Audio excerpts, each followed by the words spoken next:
മതേതര കൂട്ടായ്മ അത് തിരുവനന്തപുരത്തിന്റെ മാത്രമല്ല, കേരളത്തിന്റെ അഭിമാനമാണ്.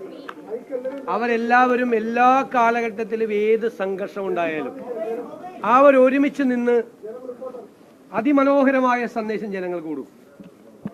വിദ്വേഷ പ്രചരണത്തിനെതിരായി, മതസൗഹാർദ്ദത്തിനു വേണ്ടി എന്നും നിലകൊള്ളുന്ന ഈ തലസ്ഥാന നഗരിയുടെ മുഖങ്ങളാണ് ഇവരെല്ലാവരും.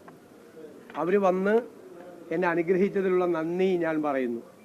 തീർച്ചയായിട്ടും അവരുടെ ഉള്ളിൽ അവരുടെ സ്വപ്നം ഒരു വിദ്വേഷ പ്രചരണവും ഇല്ലാത്ത ഒരു മതേതര കേരളമാണ്.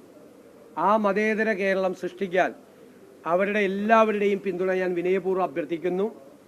അവരുടെ വാക്ക്, കേരളത്തിലെ ജനങ്ങൾക്ക് കൊടുത്ത വാക്ക്, എല്ലാ വിദ്വേഷ പ്രചരണത്തെയും എല്ലാ മതവിദ്വേഷത്തെയും എല്ലാത്തിനെയും ശക്തിയായി എതിർക്കുമെന്നുള്ള വാക്കിനൊരു മാറ്റം ഉണ്ടാവില്ല.